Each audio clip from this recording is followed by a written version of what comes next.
Chers auditeurs, bonsoir et bienvenue à l'écoute de votre magazine d'information générale sur notre planète dans ses principales composantes terre, eau et air. Espace Terre ce soir se veut à l'ère du temps et prend en compte le contexte très voisin de la célébration de la Journée mondiale des forêts le mardi 21 mars 2017 sous le thème Les forêts et l'énergie. Inspiré par ce thème choisi par les Nations Unies pour interpeller les consciences sur la nécessité de préserver la forêt, notre émission de ce soir met l'accent sur ces points. Nous allons questionner la place de la forêt dans la production de l'énergie et évoquer les conséquences liées à son exploitation abusive et illégale. Et pour aborder ces préoccupations, nous nous sommes appuyés sur deux personnes ressources, toutes de la société civile. Nous avons le plaisir d'introduire Justin Christophe Kamga, expert en gestion forestière. Il est de l'ONG Forêt et Développement Durable ou FODER. Monsieur Kamga, bonsoir. Bonsoir Philippe Roger et bonsoir aux nombreux auditeurs qui nous écoutent en ce moment. Merci, vous devenez un habitué de ce studio. Ah oui. Nous avons aussi le plaisir d'accueillir à la suite de M. Kamga, M. Patrice Kamkumo, consultant en gouvernance forestière et environnementale. Monsieur, bonsoir et bienvenue dans ce studio. Bonsoir Philippe Roger, bonsoir à tous les auditeurs.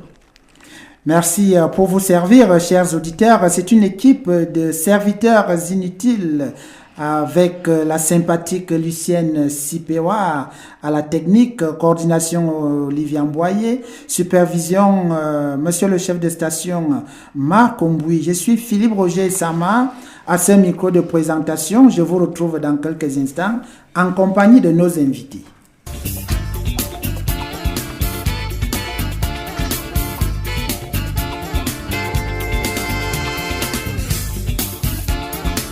Voici Espace Terre.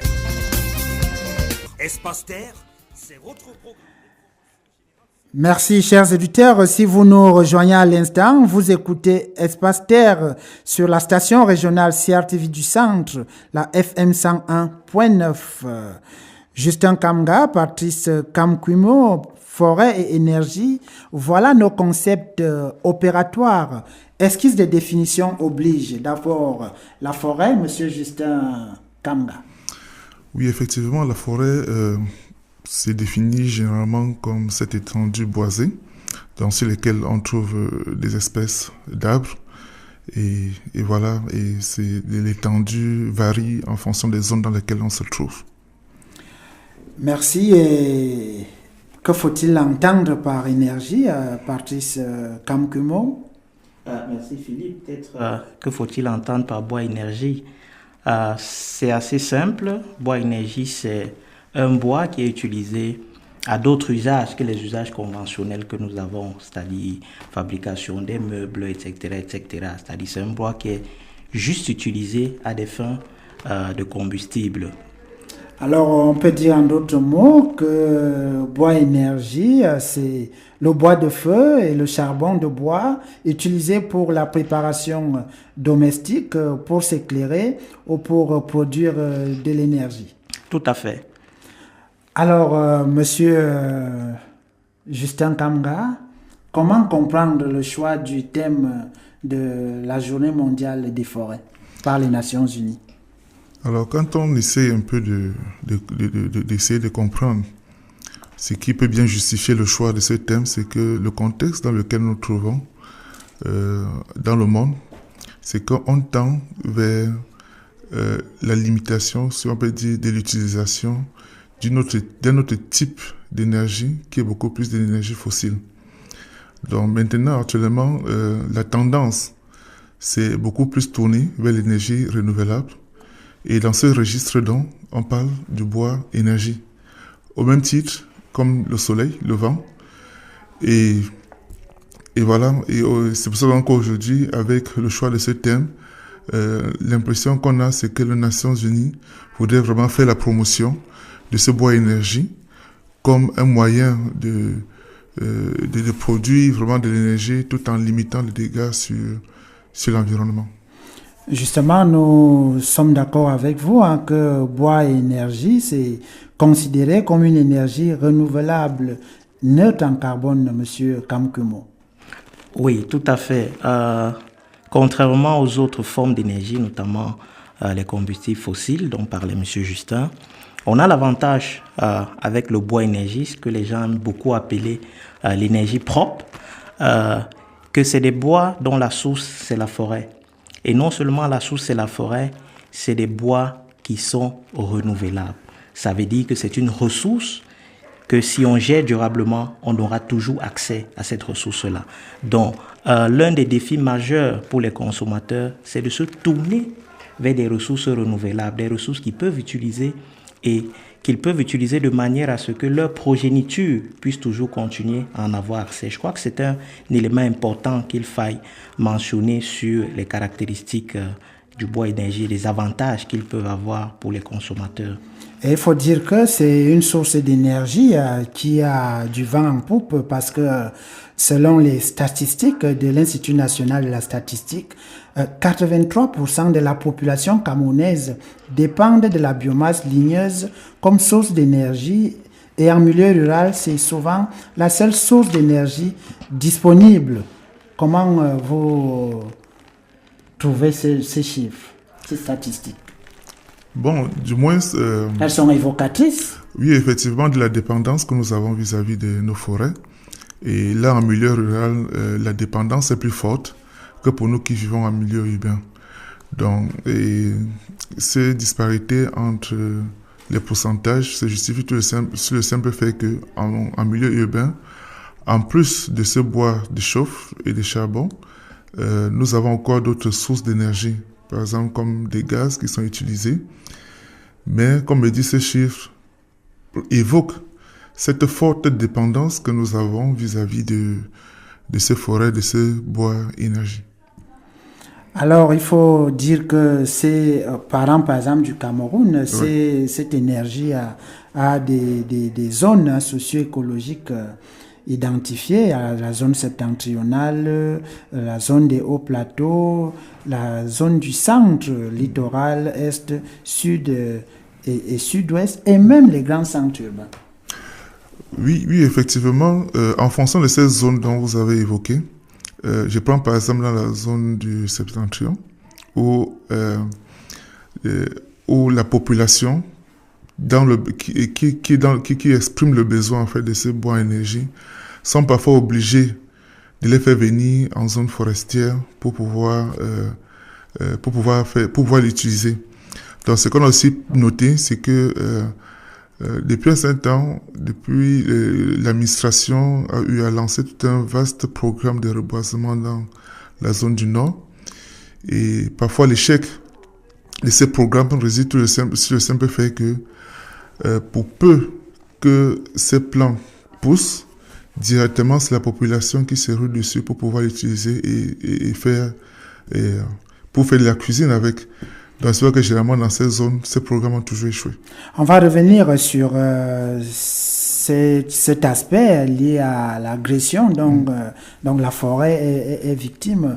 Pour continuer encore à évoquer la pertinence du bois comme source d'énergie, Monsieur Patrice Kamkumo, en allant toucher même quelques aspects économiques, que les statistiques en notre possession démontrent que les populations autochtones consomment 4 millions de tonnes par an pour une valeur de pratiquement 78 milliards de francs CFA.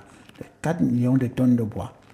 Ouais, je crois que c'est un chiffre qui parle de lui-même. C'est un chiffre assez éloquent et qui montre la valeur économique. C'est-à-dire, on n'est plus au niveau du besoin en termes de consommation d'énergie.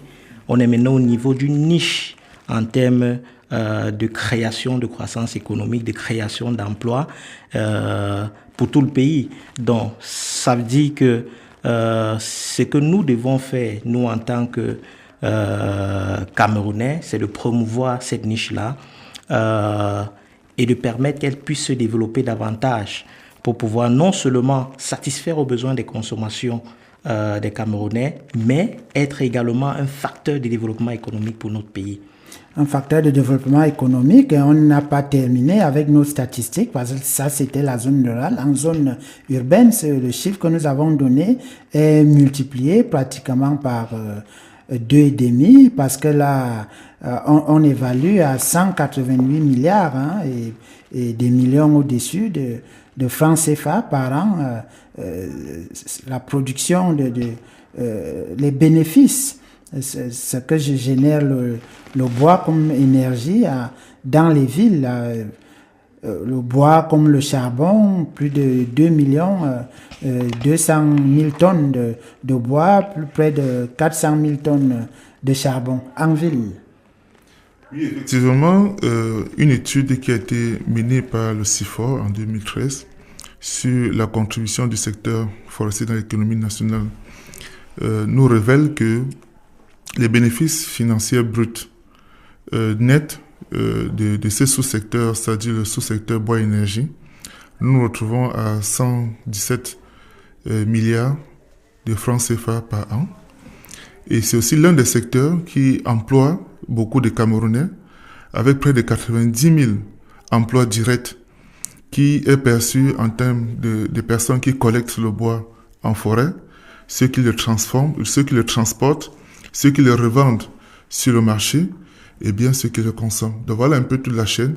Et on se rend compte que c'est un secteur important qu'il faudrait vraiment encadrer et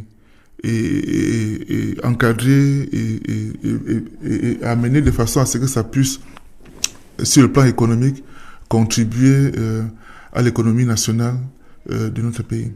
Et puisque vous parlez de l'encadrement, nous savons que notre forêt est une forêt de production, et pour qu'elle continue à produire, à bien se comporter, à être une valeur ajoutée pour notre économie, il faut effectivement l'encadrer, et l'institution mise sur pied par le gouvernement pour mener cette politique, c'est bien entendu le ministère de l'Emploi, le ministère des Forêts et de la Faune. On va donc, dans quelques instants, revenir sur ces aspects de promotion de la forêt, de valorisation de la forêt, de protection de la forêt, après cette petite pause.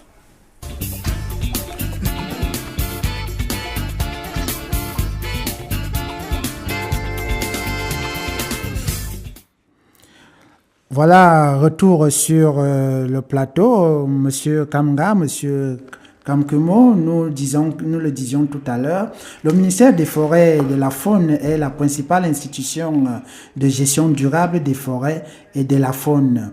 Comment la société civile dont vous êtes des composantes s'investit-elle dans cette opération ? Déjà, ce qu'il faut noter, c'est que depuis 1994, avec la loi forestière, la gestion est devenue participative. Donc, c'est devenu une affaire de tous et de chacun. Et la société civile a effectivement sa place autour pour pouvoir apporter sa contribution dans la gestion durable de ces ressources à travers des activités qu'elle mène au quotidien, et aussi aux côtés de l'administration, parce que nous ne pouvons pas nous substituer à l'administration qui est le principal responsable de ces forêts. Donc, étant une gestion participative, cela appelle à la participation des acteurs de la société civile, des communautés, et aussi de l'administration en charge des forêts. Monsieur Kamkumo, vous avez quelque chose à ajouter? Bon, ce que je peux dire, c'est que avant, il faut reconnaître que le secteur bois-énergie était un peu très peu connu. Ça prouve que c'était mal promu. Mais ces dernières années, on voit quand même une multitude d'initiatives, que ce soit gouvernementales, que ce soit de la part de la société civile, pour pouvoir explorer et promouvoir ce secteur, que ce soit dans les zones forestières ou dans les villes urbaines. Un exemple très simple. Aujourd'hui, vous entendez beaucoup parler des programmes d'utilisation des foyers améliorés. Vous entendez beaucoup parler des programmes d'accompagnement à la production du charbon durable. Vous entendez beaucoup parler d'initiatives dont le seul but est de faire une transition de la consommation de l'énergie, de la consommation du bois énergie, autant pour moi, vers une consommation du bois énergie propre, c'est-à-dire une consommation du bois énergie qui garantisse la durabilité de ce produit-là.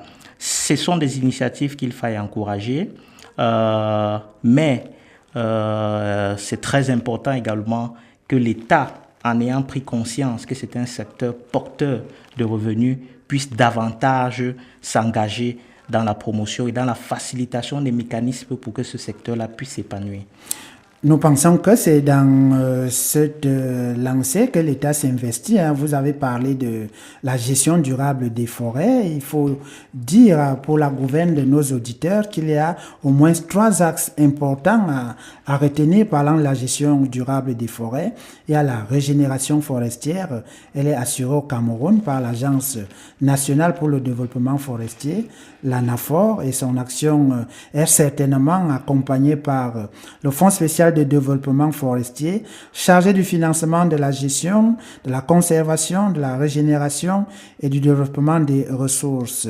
Le deuxième axe, c'est le reboisement, et le troisième, c'est la lutte contre l'exploitation illégale. J'imagine que c'est à ce niveau que, Monsieur Kamga, votre structure, le FODER, intervient principalement.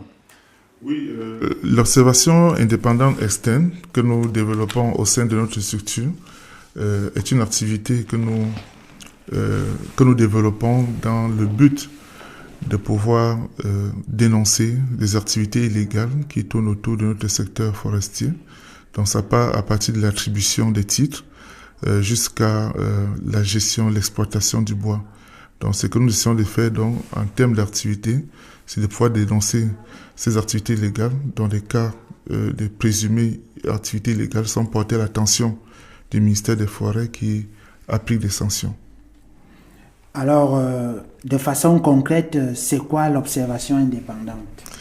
Donc, comme le nom le dit, c'est une observation indépendante. Indépendante parce que c'est externe. Parce que l'administration en charge des forêts est la tutelle qui se charge de pouvoir faire le contrôle forestier. Et nous, en tant que société civile externe, nous menons donc ce que nous appelons donc cette observation. Donc, à travers les descentes sur le terrain, pour s'assurer que l'exploitation du bois dans des titres sont faites conformément à la réglementation.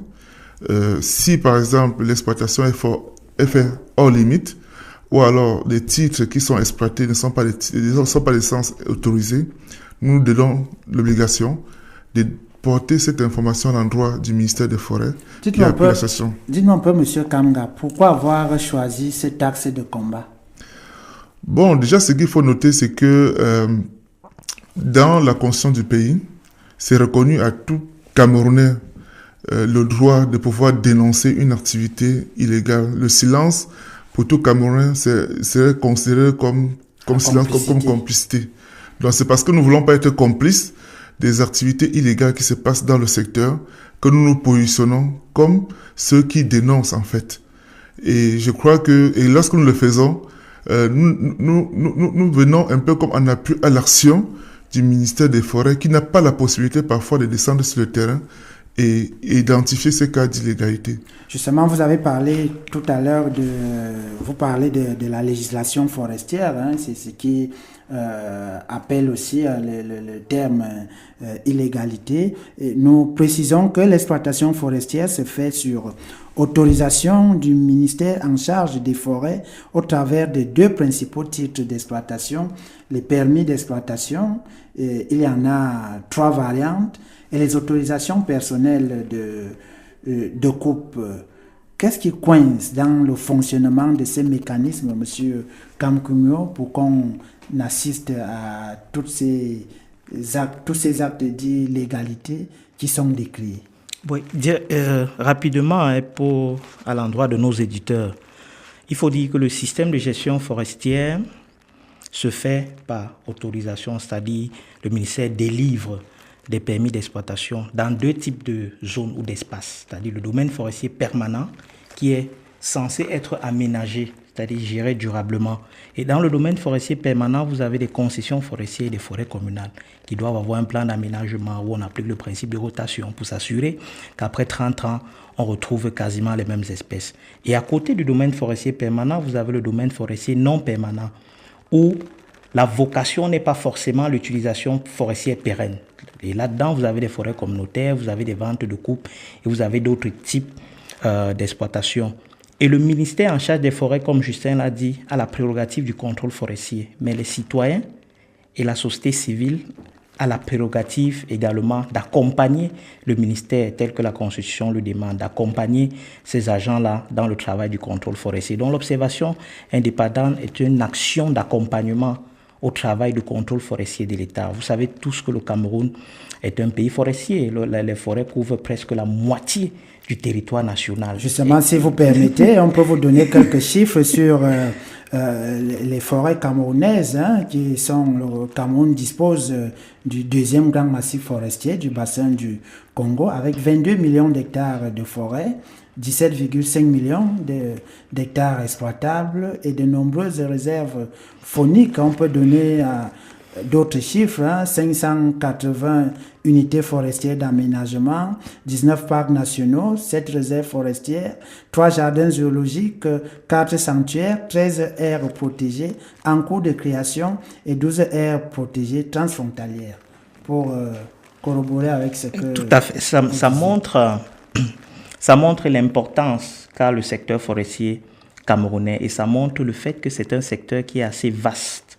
Et ça montre également le fait que l'administration tout seul ne peut pas assurer le contrôle dans tous ces espaces. D'où le rôle des citoyens et plus principalement des communautés. Qui de plus pertinent qu'un villageois qui écoute une tronçonneuse derrière sa case pour dénoncer à quelqu'un qui est à Yaoundé ou qui est à la délégation départementale qui est quasiment à 25, 30, 40, 50 km. Donc c'est ça le principe de l'observation indépendante. C'est-à-dire c'est des citoyens qui s'engagent à accompagner l'État dans son rôle du contrôle forestier et des sanctions des contrevenants.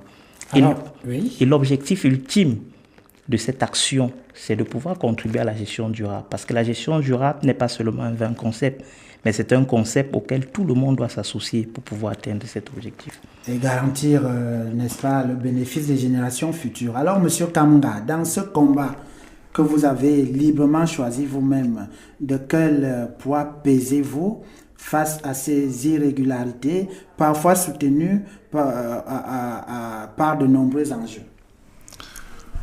Donc, en fait, c'est comme le disait Patrick, c'est que c'est un appel, c'est un engagement que nous avons au niveau de FODER depuis sa création, à pouvoir apporter une contribution pour assainir le secteur forestier au Cameroun. Et ce que je voudrais relever, c'est que nos actions viennent un peu comme en appui à ce que le ministère des Forêts fait. Et à plusieurs reprises, nous avons reçu des correspondances du ministère qui encouragent l'action. Et c'est tout ça, en fait, qui fait que nous sommes encouragés dans ce que nous faisons. Et c'est pour cela qu'on peut aujourd'hui mener nos activités en toute quiétude, tout en transmettant des rapports qui sont sur le plan technique, sur le plan éthique, irréprochables, et que le ministère en charge des forêts accueille favorablement pour pouvoir appliquer des sanctions, ceci après plusieurs missions sur le terrain pour s'assurer de la pertinence des informations qui ont été transmises. Alors, Monsieur Patrice Kamkumio, vous confirmez que l'observation indépendante a une démarche pertinente dont les effets peuvent être perçus sur le long terme? Oui, tout à fait. Je pense que c'est même, j'ose croire et j'ose dire que c'est le seul instrument qui est capable d'assurer la gestion durable des forêts.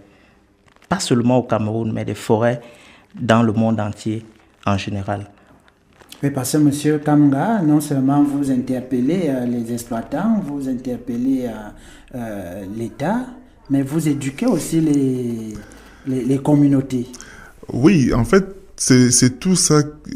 En fait, éduquer l'État, c'est trop dit. Éduquer les communautés. Les communautés, en fait, nous essayons d'encourager, sensibiliser les communautés à ce qu'ils puissent intégrer la notion de la gestion durable de nos forêts.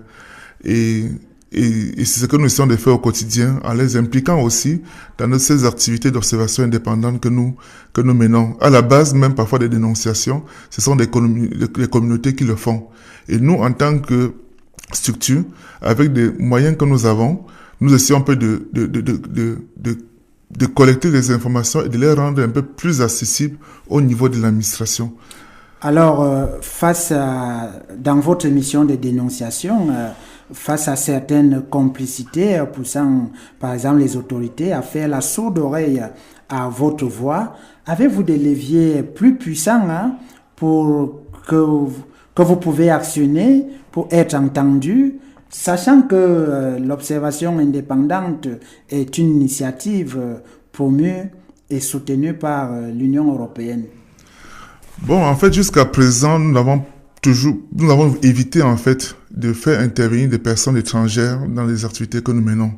Parce que nous estimons que l'administration est suffisamment mature et assez responsable pour prendre ses responsabilités en main dans ce travail que nous faisons. Dans un premier temps, les rapports sont transmis au niveau de l'administration. Il y a toute une activité de plaidoyer que nous menons pour suivre ces rapports qui sont transmis au niveau de l'administration. Et comme je l'ai dit, parfois, ce sont des rapports qui déclenchent des missions de suivi sur le terrain. Et lorsque ça n'arrive pas à des missions de suivi, nous nous rapprochons avec des organisations de la société civile nationale. On essaie un peu de rencontrer le ministère des Forêts à travers des correspondances pour pouvoir exprimer notre désolation de ce que certaines missions ne suivent pas des rapports que nous transmettons au niveau de l'administration. Bon, pour la plupart des cas, ce que nous relevons, c'est que l'administration réussit quand même à avoir une oreille attentive aux dénonciations que nous faisons. Nous n'avons qu'à regarder les derniers sommiers d'infractions qui ont été produits pour se rendre compte quand même que certaines entreprises qui ont fait l'objet des dénonciations ont été sanctionnées. C'est un début, c'est bien, mais nous croyons que l'État peut faire mieux. Alors, Monsieur Patrice Kamkumo, nous allons sortir de cet entretien. Vous qui êtes expert en questions forestières et environnementales, la gestion durable des forêts apparaît toujours comme un gros mot pour nos populations. Qu'est-ce que vous pouvez leur dire en termes simples pour qu'elles s'imprègnent mieux de ces concepts et que nous parlons des communautés? Qu'est-ce que vous pouvez leur donner comme petits gestes, petites astuces, petits gestes de tous les jours, quotidiens, pour qu'elles puissent, même sans le savoir, s'investir dans la gestion durable des forêts? Oui, ce qu'il faut dire rapidement, c'est que la gestion durable des forêts est la condition essentielle pour notre existence, même sur Terre. Parce que vous le savez tous, la forêt, c'est un foyer de stockage du carbone. Et avec le principe de la photosynthèse, le bois absorbe le carbone et rejette l'oxygène qui nous permet de vivre. Donc protéger la forêt, c'est se protéger soi-même.